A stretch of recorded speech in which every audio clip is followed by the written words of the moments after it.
والوالدات یرضعن اولادہن حولین کاملین. طلاق ہو گئی ہے، بچہ پیدا ہو گیا. اب اس بچے کو دودھ پلانا ہے نا. کس نے پلانا ہے؟ کتنے عرصے تک پلانا ہے؟ اس کا اللہ اس آیت میں ذکر کر رہے ہیں. اور مرد کو بھی نصیحت کر رہے ہیں اور عورت کو بھی نصیحت کر رہے ہیں.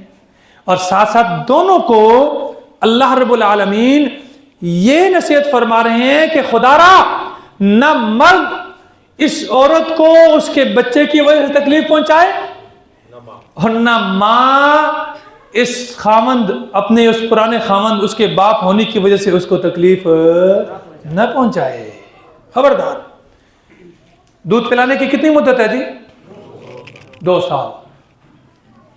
والوالدات یرضعن، اور مائیں دودھ پلائیں اولادہن اپنے بچوں کو حولین 2 سال کاملین پورے. لمن اراد، یہ حکم ان لوگوں کے لیے ہے جو چاہتے ہیں ان یتم الرضاعہ کہ وہ دودھ پلانے کی اس مدت کو پورا کریں. ان کے لیے حکم ہے. 2 سال سے زیادہ دودھ نہیں پلا سکتے. 2 سال سے معاشرے کے اندر یہ بھی چل رہا ہے، اور جو بچہ کچھ کھاتا کو نہیں 2 سال سے اوپر بھی پلا رہے ہیں. یاد رکھو دودھ پلانے کے جو احکام ہیں نا، دودھ پلانے کی وجہ سے بہت سارے احکام لاگو ہوتے ہیں. بس اوقات جو ماں اپنے بچے کو دودھ پلا رہی ہے وہ تو ہے ہی ہے نا، ایک کسی اور کے بچے کو دودھ پلا رہی ہے، تو رضاعت کی وجہ سے دودھ پلانے کی وجہ سے اب وہ یہ عورت اس کی رضائی ماں بن گئی ہے، اور اس عورت کا خامند اس بچہ یا بچی کا رضائی باپ بن گیا ہے، اور اس عورت کے جو باقی بچے ہیں وہ اس بچی یا بچے کے رضائی بہن بھائی بن گئے ہیں. تو رضائی بہن بھائی ان کا آپس میں رشتوں کا وہی حرمت ہے جو حرمت حقیقی بہن بھائیوں کی ہے. جس طرح سگے بہن بھائیوں کا آپس میں نکاح نہیں ہو سکتا، اسی طرح رضائی بہن بھائی کا بھی آپس میں رشتہ نہیں ہو سکتا. جس طرح یعنی جو رشتے نسب کی وجہ سے ایک دوسرے پر حرام ہیں، وہی رشتے رضاعت کی وجہ سے بھی ایک دوسرے پر حرام ہوں گے. والدات اب یہ جو حرمت رضاعت ہے نا، وہ 2 سال تک ثابت ہو سکتی ہے. 2 سال گزرنے کے بعد اگر کسی بچے نے کسی عورت کا دودھ پیا ہے تو اس کی وجہ سے وہ اس کی ماں نہیں بنے گی. سمجھ آئی؟ مثلا بچے کی عمر 2 سال سے کیا ہو گئی ہے؟ زیادہ ہو گئی ہے. 2.5 سال کا ہے، 2 سال 1 ماہ کا ہے، 2 ماہ کا ہے، 3 ماہ کا ہے، 2 سال سے اوپر چلا گیا. اب اگر یہ کسی عورت کا دودھ پیتا ہے نا، یہ رضاعت ثابت 2 سال کی مدت تک، بچے کی عمر 2 سال تک ہے نا، اس دوران اگر یہ کسی عورت کا دودھ پیے گا تو وہ اس کی رضائی ماں بھی بن جائے گی، اس کا خامد اس کا رضائی باپ بھی بن جائے گا، اس کے بہن بھائی بھی اس کے رضائی بہن بھائی بن جائیں گے. وَعَلَى الْمَوْلُودِ لَهُ رِزْقُهُنَّ وَكِسْوَتُهُنَّ بِالْمَعْرُوفِ، اور ان کے باپوں پر، مولود لہو جس کے لیے بچہ پیدا کیا گیا ہے. یہاں سے معلوم ہو رہا ہے کہ بچہ کس کا ہوتا ہے؟ باپ کا ہوتا ہے. نسل باپ کی طرف منسوب ہوتی ہے، ماں کی طرف نہیں ہوتی. یہ قرآن اشارہ کر رہا ہے. علی المولود، مولود اسم مفعول کا صیغہ ہے، پیدا کیا گیا، لہو اس کے لیے. تو بچہ کس کے لیے پیدا کیا گیا ہے؟ خامند کے لیے، باپ کے لیے. رزقہن، ان عورتوں کا نفقہ ہے، خرچہ ہے. وکسوتہن، ان کے کپڑے بھی ہیں. بالمعروف، لیکن کیسے؟ معروف طریقے سے. مرد کی حیثیت کے موافق. مرد کی اب یہ طلاق ہو چکی ہے نا, طلاق کے بعد اب ماں کہتی ہے کہ میں اس کو دودھ نہیں پلاؤں گی لیکن اس شرط پر کہ مجھے اتنے پیسے دو, اتنا خرچہ دو, اس مرد کی ہڈی پسلی سے زیادہ, اس کی وسعت سے زیادہ. تو شریعت کہتی ہے یہ نہیں ہے, رزق بھی ہے, خرچہ بھی ہے, کپڑے بھی ہیں, لیکن کیسے ہے جی؟ بالمعروف, معروف طریقے سے, شریعت کے موافق, اس کی حیثیت کے موافق. لا تکلف نفس, لا تکلف نفس, کسی بھی جان کو تکلیف نہیں دی جاتی الا وسعها, مگر اس کی طاقت کے موافق. جتنا بوجھ اٹھا سکتے ہیں نا, اگر یہ 10 کلو کا بوجھ اٹھا سکتے ہیں تو اس کو 10 کلو ہی اٹھانے کا کہنا ہے, یہ نہیں کہ اس کے اوپر آپ 20 کلو لاد دو. نہیں, لا تکلف نفس الا وسعها, لا تضار والدۃ بولدها, نہ تکلیف پہنچائی جائے والدہ کو اس کے بچے کی وجہ سے. خامند ماں کی ممتا ہے نا, وہ تو اپنے بچے کو نہیں چھوڑ سکتی. اب اس ممتا کی وجہ سے, اس کی محبت کی وجہ سے یہ خامند اسے تکلیف دے کہ بھئی خرچے سے جو اس کی شریعت کا حکم ہے اس سے بھی کم خرچہ دے, یا اسے کہے جی میں آپ سے دودھ نہیں پلاتا, بچے کو چھین کر کسی اور کے پاس لے جائے. فرمایا نہیں, ایسا نہیں جائز. لا تضار والدۃ بولدها, نہ تکلیف پہنچائی جائے والدہ کو اس کے بچے کی وجہ سے. ولا مولود لہ بولدہ, اسی طرح نہ اس کے باپ کو اس کے بچے کی وجہ سے. ماں کہے جی میں دودھ نہیں پلاؤں گی اس شرط پر کہ مجھے اتنا پیسہ دو, مجھے اتنا خرچہ دو, مجھے یہ کرو فلاں کرو. تو اللہ فرماتے نہیں, یہ جائز ہے. وعلی الوارث مثل ذالک, اگر اس بچے کا والد فوت ہو گیا ہے تو فوت ہونے کے بعد اب اس بچے کے جو ورثاء ہیں نا, پیچھے اس کے چچا ماموں جو بھی کفالت کر رہے ہیں, ان پر بھی اسی طرح حکم لاگو ہے جس طرح اس کے اصل باپ پر تھا. یعنی پیچھے ورثاء بھی اس عورت کے نان نفقے کا اسی طرح خیال رکھیں جس طرح باپ کے ذمہ تھا. فَإِنْ أَرَادَا فِصَالًا عَنْ تَرَاضٍ مِّنْهُمَا وَتَشَاوُرٍ, اگر اشرف بھائی کیا اگر یہ دونوں میاں بیوی چاہتے ہیں فصالاً دودھ چھڑانا, عن تراض منہما باہمی رضامندی سے, وتشاور اور مشورے سے, 2 سال سے پہلے میاں بیوی باہمی رضامندی سے اور باہمی مشاورت سے بچے کو دودھ چھڑانا چاہیں, فلا جناح علیہما, تو ان پر کوئی گناہ, ہاں کسی وجہ سے ماں بیمار ہو گئی ہے یا کوئی اور عارضہ پیش آ گیا ہے, اب وہ دودھ پلانے کی سکت اس میں نہیں ہے, دودھ پلانے سے اس کی صحت کو نقصان ہے, جو بھی مسئلہ ہے, باہمی رضامندی سے باہمی مشورے سے 2 سال سے کم مدت میں, 2 سال سے پہلے اگر دودھ چھڑانا چاہے تو کوئی گناہ نہیں. 2 سال تک پلا سکتے ہیں, یہ کوئی لازم نہیں ہے کہ 2 سال ہی پلانا ہے, لیکن پلانا ہے تو 2 سال تک ہے, اس سے زیادہ 2 سال سے پہلے اگر آپ باہمی رضامندی سے چھڑانا چاہتے ہیں تو چھڑا سکتے ہیں.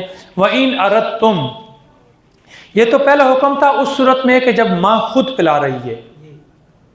دوسری صورت یہ ہے کہ وَإِنْ أَرَدْتُمْ, اگر تم چاہو, أَن تَسْتَرْزِعُوا, کہ تم کسی دائیا سے دودھ پلاؤ, کسی اور عورت سے دودھ پلاؤ, اولادکم, اپنے بچوں کو, فلا جناح علیکم, تب بھی تم پر کوئی گناہ نہیں, لیکن شرط یہ ہے اذا سلمتم, جب تم حوالے کر دو, ماں وہ اجرت آتیتم, جو تم نے اس کو دینا مقرر کیا ہے, بالمعروف, معروف طریقے سے. سمجھ آ رہی؟ کسی اور عورت سے بھی آپ دودھ پلا سکتے, جیسے یہ تو عرب میں ایک عام رواج تھا کہ شہری لوگ دیہات میں دیہاتی دائیوں سے اپنے بچوں کو کیا دودھ پلاتی تھیں, اور ہمارے نبی صلی اللہ علیہ وسلم نے بھی پیا ہے. دائی حلیمہ رضی اللہ تعالی عنہا کا کوئی حرج کوئی گناہ نہیں ہے، لیکن شرط یہ ہے اذا سلمتم ما آتیتم، جو اجرت طے ہوئی ہے نا وہ اجرت معروف طریقے سے، شرعی طریقے سے، خوشی سے، رضامندی سے اسے پہنچائیں۔ واتقوا اللہ، دیکھیں نا کیا فرمایا، یہاں مال کا معاملہ آ گیا نا، دینے کا معاملہ آ گیا ہے، ہاں واتقوا اللہ، فوراً اللہ سے ڈرتے ہو، ڈرو، اللہ سے ڈرو گے نا تب تم ان احکام پر عمل کرو گے، ان احکام پر عمل کرنا تمہارے لیے آسان ہوگا۔ اور اگر تمہارے دلوں میں اللہ کا خوف نہیں ہوگا نا تو پھر اگر مالک کا ڈر نہ ہو، ابے کا ڈر نہ ہو، بیوی کا ڈر نہ ہو آج کل خامدوں کو، تو پھر جو مرضی کرتے ہیں۔ یہ پاسورڈ موبائلوں پہ ہم کیوں لگاتے ہیں؟ فیس بک پہ الگ پاسورڈ لگایا ہوا ہے، واٹس ایپ پہ الگ لگایا ہوا ہے، فلانے پہ الگ لگا ہوا ہے، ہر ایپ پہ، یہ اسی لیے کہ اندر کیا ہے، بہت سارے چور ہیں اندر۔ آپ کو نہیں کہہ رہا، یہ ایک معاشرے میں چل رہا ہے، سمجھ آ رہی ہے؟ اور جس کے اندر کچھ نہیں ہوتا نا اس کے عام کھلا ہے۔ میاں طارق صاحب کو موبائل لے لو، ہاں کوئی پاسورڈ نہیں، کسی قسم کا کوئی پاسورڈ نہیں ہے، جو مرضی اٹھا کے اس کو چلا، کیوں؟ اندر کچھ بھی نہیں ہے۔ اور ہمارے آج کل جو نسل چل رہی ہے وہ ایسی ایپس ہیں اور پتہ نہیں کیا کیا گند چل رہا ہے، اور سارے پھر ہر ایک کا پاسورڈ لگے ہوئے ہیں۔ ایکسیڈنٹ ہو گیا ہے، مر رہا ہے بندہ، موبائل اس کو اٹھایا کہ پیچھے کسی کو فون کریں، لیکن کھولا تو کیا آگے پاسورڈ ہے۔ آپ کیسے کال کریں؟ کر لے نہیں سکتے، پتہ ہی نہیں ہے کہ کس کا ہے کس کا نہیں، ایسی جگہ پڑا ہوا ہے۔ تبارک بھائیو، آگے اللہ فرما رہے ہیں وَاعْلَمُوا، جان رکھو، ان اللہ بما تعملون بصیر، اور تمہارے پاسورڈ سے تم دنیا کی نگاہ سے تو چھپ سکتے ہو، لیکن اللہ کی نگاہ سے چھپ جو کچھ بھی تم کر رہے ہو نا وہ تمہارا رب تمہیں خوب دیکھ رہا ہے، جو کچھ بھی عمل کر رہے ہو۔ کاش کہ یہ بات، یہ حقیقت ہمارے دلوں میں آ جائے نا، اور اس پر ہمارا مضبوط ایمان ہو جائے کہ میرا اللہ دیکھ رہا ہے۔ کیمرے کی آنکھ سے تو ہم ڈرتے ہیں، خبردار کیمرے کی آنکھ دیکھ رہی ہے، یہ ڈیپو میں جاتے جاؤ ہاں ذرا ادھر بالکل بندہ آتا ہے، ایسی کوئی حرکت نہ ہو جائے جس سے کیمرہ دیکھ لے اور میں پکڑ میں آ جاؤں، ہاں۔ اور بستر میں جب گھستے ہیں یا تنہائی میں بیٹھے ہوتے ہیں، بیس پہ لگے ہوئے ہیں جناب، جو مرضی کر رہے ہیں، کوئی نہیں دیکھ رہا، وہ کوئی نہیں دیکھ رہا، یہ تو تمہارے ساتھ موجود ہیں ہر وقت۔ کرامن کاتبین، کرامن، دو معزز فرشتے ہیں، لکھنے والے، جو کچھ بھی، یعلمون ما تفعلون، جو کچھ بھی تم کر رہے ہو وہ جانتے ہیں اور وہ لکھ رہے ہیں۔ ما تفعلون، جو کچھ بھی تم کر رہے ہو، چھوٹی سے چھوٹی حرکت۔ کاش کہ یہ حقیقت ہمارے دلوں میں آ جائے، یہی ہے ایمان باللہ۔ ایمان باللہ کا یہ مطلب ہے کہ اللہ پر ایمان کیا ہے کہ میرا اللہ مجھے دیکھ رہا ہے۔ قرآن پڑھو گے نا تو یہ بار بار حقیقت آئے گی، ہر آیت کے آخر میں اللہ اپنی یہ صفات، کہیں بصیر آیا ہے، کہیں خبیر آیا ہے، کہیں غفور آیا ہے، کہیں عزیز آیا ہے، کہیں حکیم آیا ہے، کہیں علیم آیا ہے، کہیں حلیم آیا ہے۔ یہ مختلف صفات اللہ نے ہر آیت کے اندر آخر میں ذکر کی ہیں۔ کیوں ذکر کی ہیں؟ ہاں، اور حکم کے مطابق اللہ اپنی صفات ذکر کر رہا ہے۔ دیکھو یہاں یہ حکم جو ہے، ہاں، ان پہلے آیت کے آخر میں کیا فرمایا؟ واللہ یعلم وانتم، بھائی اس نکاح کے اندر کیا کیا حکمتیں ہیں، کیا حکمتیں نہیں ہیں، اللہ جانتا ہے، تم نہیں جانتے۔ وہاں علم والی صفت اللہ نے ذکر کی ہے۔ آگے یہاں یہ جو مسئلہ آیا، دودھ پلانے کا مسئلہ آیا اور یہاں پیسے دینے کا مسئلہ آیا، تو وہاں تقوی کا ذکر فرمایا، اللہ سے ڈرو۔ نکاح کے خطبے میں بھی کیا فرمایا؟ اللہ سے ڈرو۔ اللہ سے ڈرو گے تو اب یہ مرد عورت کے حقوق ادا کرے گا اور عورت مرد کے حقوق ادا کرے گی۔ اللہ اکبر، اللہ اکبر۔ والذین یتوفون منکم، اب اسی کے ضمن میں ہی، اوکے، اگر کوئی خاوند فوت ہو جائے نا تو متوفا عنہا زوجہا، جس کا خاوند فوت ہو جائے اس کی عدت کتنی ہے اسے اللہ بیان فرمایا والذین یتوفون منکم، اور وہ لوگ جو فوت ہو جائیں تم میں سے، وَيَذَرُونَ أَزْوَاجًا، اور وہ چھوڑ جائیں عورتوں کو، بیویوں کو، يَتَرَبَّصْنَ بِأَنفُسِهِنَّ أَرْبَعَةَ أَشْهُرٍ وَعَشْرًا، تو یہ عورتیں انتظار کریں اپنی جان کا، اپنے آپ کا انتظار میں رہیں 4 مہینے اور 10 دن۔ کتنے جی؟ 4 مہینے۔ کس کی عدت ہے؟ کس کی عدت ہے؟ بیوہ۔ لیکن یہ وہ بیوہ جس کے پیٹ میں بچہ نہ ہو، اور جس کے پیٹ میں بچہ ہو اس کی عدت کتنی ہے؟ اس کی عدت کتنی ہے جی؟ بچے کی پیدائش۔ بچے کی پیدائش چاہے میت چارپائی پر پڑی ہے، ادھر بچہ پیدا ہو گیا ہے، عدت کیا ہو گئی ہے؟ پوری ہو گئی ہے۔ سمجھ آ رہی؟ اچھا آپ نے غور کیا کہ طلاق یافتہ عورت کی عدت کتنی ہے؟ 3 مہینے 3 ماہواری، اور جس کا خاوند فوت ہو جائے اس کی عدت کتنی ہے؟ 4 ماہ اور 10 دن۔ یہ عدت لازم کیوں ہے؟ یہ بھی میں نے آپ کو اس کی وجہ بتائی تھی نا نصیر بھائی، کیوں عدت لازم ہے؟ تاکہ اس عورت کے رحم کو چیک کیا جا سکے کہ اس کے رحم میں پچھلے خاوند کا بچہ تو نہیں ہے، تاکہ نسب مشکوک نہ ہو۔ اس عدت کے معاملے پر ایک انگریز نے ریسرچ کرنے کے بعد اس عدت کے معاملے پر وہ مسلمان ہو گیا۔ عدت کے معاملے پر ایک مستشرق، اب نام مجھے بھولا ہوا اس کا، ڈاکٹر صاحب، اس نے کہا یار یہ کیا معاملہ ہے کہ عورت جس کو طلاق ہوئی ہے اس کی عدت 3 ماہ ہے اور اس کی عدت 4 ماہ 10 دن ہے جس کا خاوند فوت ہو جائے، اور عدت لازم کیوں ہے؟ اس پر جب اس نے ریسرچ کی، تحقیق کی نا، تو وہ اس نتیجے پر پہنچا کہ جس عورت کو طلاق ہوتی ہے نا، طلاق کے بعد عدت جو بیوی ہے نا، اس کے رحم سے جو پہلے مرد کے جراثیم ہیں نا، جرثومے جو ہوتے ہیں، اس کے ختم ہونے میں 3 مہینے لگتے ہیں۔ کتنے مہینے لگتے ہیں؟ اور جس عورت کا خاوند فوت ہو جائے نا، تو وہ خاوند کی فوتگی کے بعد اس غم کی وجہ سے اس کے جرثومے ختم ہونے میں وقت کیا لگتا ہے؟ زیادہ لگتا ہے، اور وہ 4 مہینے 10 دن کے اندر جا کر پورے ہوتے ہیں۔ سمجھ آ رہی ہے؟ جس کو طلاق ہو جائے، طلاق کے بعد پہلے خاوند کے جراثیم، جرثومے جو ہیں نا، نطفے کے جرثومے جو ہیں، وہ ختم ہونے میں کتنا وقت لگتا ہے؟ 3 ماہ۔ 3 ماہ میں بالکل اس کا رحم پاک ہو جاتا ہے۔ لیکن جب عورت کا خاوند فوت ہو جائے تو فوت ہونے کی وجہ سے اب اس پر کیا آ گیا ہے؟ غم۔ اس غم کی وجہ سے ان جرثوموں کے ختم ہونے کی جو رفتار ہے وہ کیا ہو جاتی ہے؟ سست ہو جاتی ہے، کم ہو کے وہ ختم ہوتے ہوتے 4 مہینے 10 دن لگ جاتے ہیں۔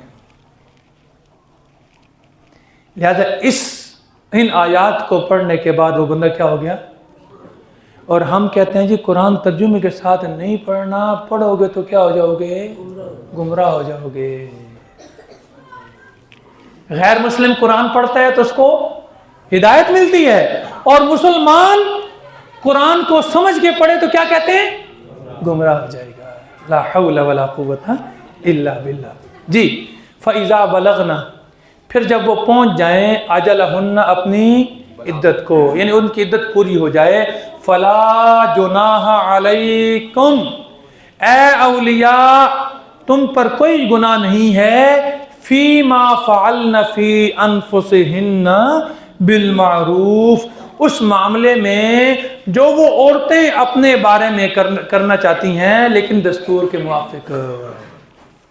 اگر وہ کسی اور خاوند کے ساتھ نکاح کرنا چاہتی ہیں نا، تو اے اولیاء خواتین تم پر کوئی گناہ لہذا ان کو روکنا۔ ہاں ساڈے معاشرے چودھریاں دی ساڈی جناب علی نو یہ جناب علی کی ترخانہ دے نال جا کے نکاح کر دی پئی ہے، فلانے نال جا کے نکاح کر دی پئی ہے، فلانے نال نکاح کر دی پئی ہے، یہ ساڈے واسطے کی ہے؟ شرم دی گل ہے بڑی۔ ہیں؟ یہ چل رہا ہے کہ نہیں چل رہا ہمارے معاشرے کے اندر؟ اور قرآن کیا کہہ رہا ہے حسن؟ چلتا پہ ہے نا؟ فلا جناح، اللہ فرما رہے ہیں تم پر کوئی گناہ نہیں ہے، اسے روکنا نہیں ہے. واللہ، دیکھو پھر آیت وہی آ گیا آخر میں اللہ کیا فرما، واللہ بما تعملون خبیر. جان رکھو کہ اللہ تمہارے اعمال سے، تمہارے کرتوتوں سے، جو کچھ بھی تم کر رہے ہو نا، وہ اللہ باخبر ہے، باخبر ہے. وَلَا جُنَاحَ عَلَيْكُمْ فِيمَا عَرَّضْتُمْ بِهِ مِنْ خِطْبَةِ النِّسَاءِ. اب یہ آگے ایک اور اللہ حکم دے رہے ہیں. یہ مطلقہ ہے یا بیوہ ہے؟ مطلقہ ہے یا بیوہ ہے. عدت کے دوران اس سے نکاح کا پیغام دینا جائز نہیں ہے. عدت کے دوران نکاح کا پیغام پہنچانا، نکاح کا پیغام بھیجنا جائز نہیں ہے. اس کو اللہ یہاں لا جناح، ہاں اشارہ کنایے سے آپ بات پہنچا سکتے ہیں، اشارے سے. مثلا بیٹھے ہیں ایک چولہے پہ بیٹھے ہوئے ہیں تو مثلا یوں کہیں دعا کرو اللہ تعالیٰ ساڑا گھر بھی آباد کر دے، ہاں سانو بھی کو اللہ تعالیٰ، یعنی یہ اشارہ کنایے سے. لیکن واضح الفاظ میں اسے نکاح کا پیغام یا اس سے وعدہ لے لینا کہ عدت کے بعد تو نے میرے ساتھ ہی نکاح کرنا ہے، یہ جائز.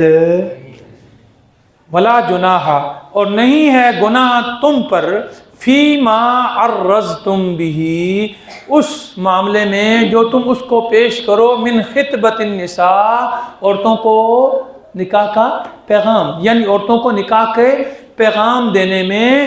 کس صورت میں؟ عرضتم، تعریض کرنا ہے، اشارہ دینے میں کوئی گناہ. او اکننتم فی انفسکم، یا اپنے دل میں بات چھپا لو، نہ اشارہ کیا، دل میں رکھی ہوئی ہے کہ اس کی عدت کے بعد میں اس کے ساتھ نکاح کروں گا، تو یہ دل میں بات رکھنے میں کوئی گناہ نہیں ہے. ہاں علم اللہ انکم ستذکرونہن، اللہ جانتا ہے کہ تم عنقریب اس کو ان کے سامنے ذکر کرو گے. وَلَٰكِن لَّا تُوَاعِدُوهُنَّ سِرًّا، لیکن چپکے چپکے، خفیہ خفیہ ان سے نکاح کا وعدہ لینا جائز نہیں ہے. إِلَّا أَن تَقُولُوا قَوْلًا مَعْرُوفًا، ہاں کوئی معروف طریقے سے کوئی بات کہہ دے ہو، اس میں کوئی گناہ نہیں ہے. لیکن ساتھ پھر دوبارہ فرمائے وَلَا تَعْزِمُوا عُقْدَةَ النِّكَاحِ، نکاح کے کیا معنی جی ایسے؟ وَلَا تَعْزِمُوا عُقْدَةَ النِّكَاحِ حَتَّى يَبْلُغَ الْكِتَابُ أَجَلَهُ، پکا نکاح کی بات کرنا نا، پکی، یہ جائز ہے. پکا ارادہ نہ کرو، پکی بات کب تک؟ حتی یبلغ الکتاب، یہاں تک کہ عدت پہنچ جائے، اجلہ، اپنے مدت تک، اپنے اختتام تک پہنچ جائے، تو تب جا کر تم اسے نکاح کا پیغام دے سکتے ہو. عدت پوری ہونے سے پہلے پہلے نکاح کا پیغام دینا جائز نہیں ہے.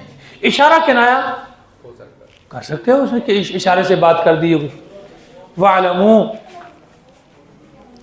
اور جان لو، ان اللہ یعلم ما فی انفسکم، کہ بے شک اللہ جانتا ہے جو کچھ تمہارے دلوں میں ہے. آج کتنی مرتبہ یہ بات آ گئی ہے شبیر بھائی؟ آج تو بار بار اللہ ہی نہیں آتا پہ اللہ جانتا ہے، اللہ جانتا ہے.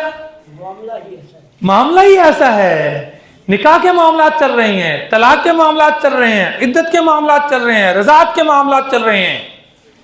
اور ان سارے معاملات میں جب تک انسان کے دل میں اور انسان کے عقیدے میں یہ نظریہ پختہ نہ ہونا کہ میرا اللہ مجھے دیکھ رہا ہے اور اس کے سامنے میں نے پیش ہونا ہے اور اس کے سامنے میں نے جواب دینا ہے، اس وقت تک وہ صحیح سے معاملہ نہیں کرے گا. وَاعْلَمُوا أَنَّ اللَّهَ يَعْلَمُ مَا فِي أَنفُسِكُمْ. یہ بھی جو کہ نکاح کا پیغام دینا ہے نا, اس معاملے میں بھی تو انسان جلد باز ہے نا, کوئی اور نہ آ جائے. اس لیے فرمایا جان لو کہ بے شک اللہ جانتا ہے جو کچھ تمہارے دلوں کے اندر ہے, جو کچھ تمہارے دلوں میں ہے. فَاحْذَرُوهُ, لہذا رب سے ڈرتے رہو.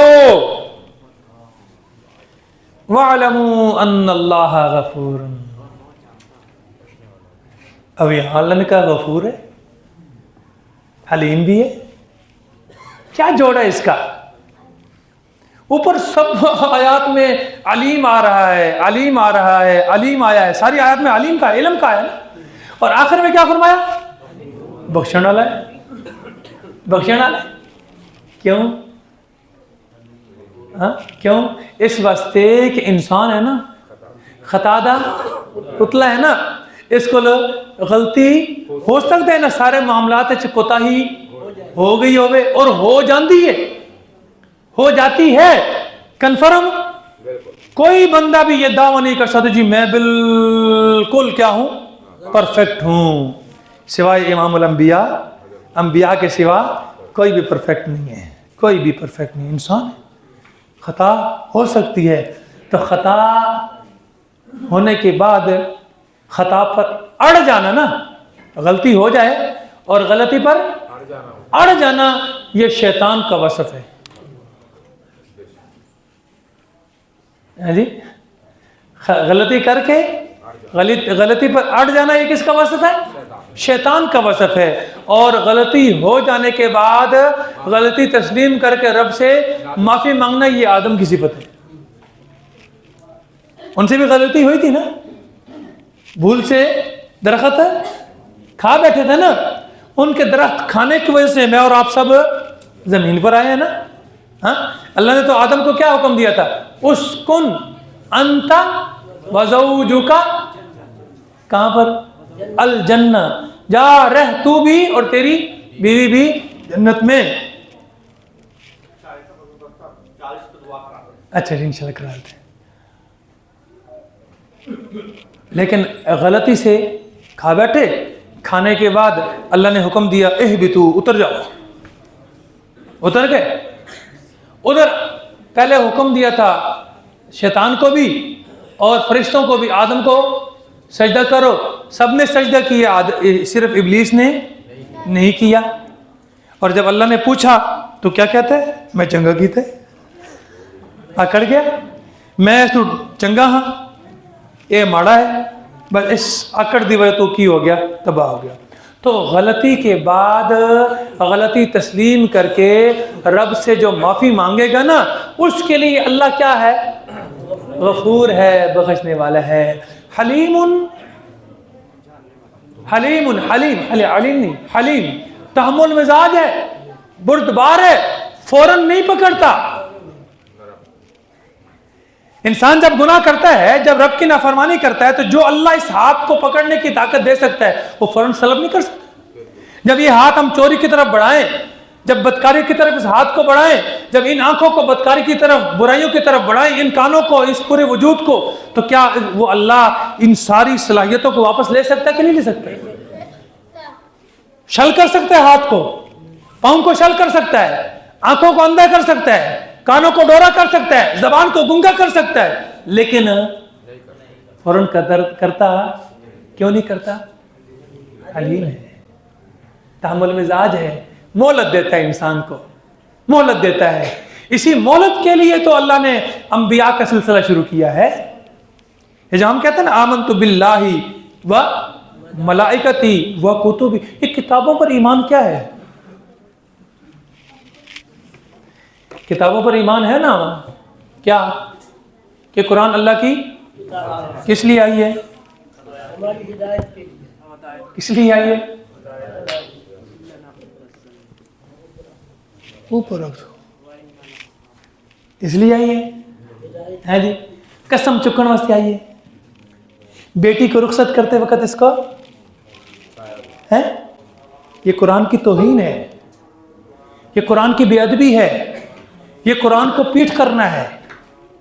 ہم تو یہ سمجھیں یہ اس طرح جو بیٹھے ہیں یہ قرآن کو کنڈ ہوگی. ایک کنڈ نہیں ہے.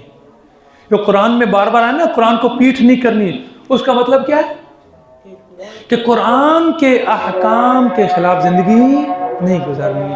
اللہ ہم سب کو اس پر عمل کرنے کی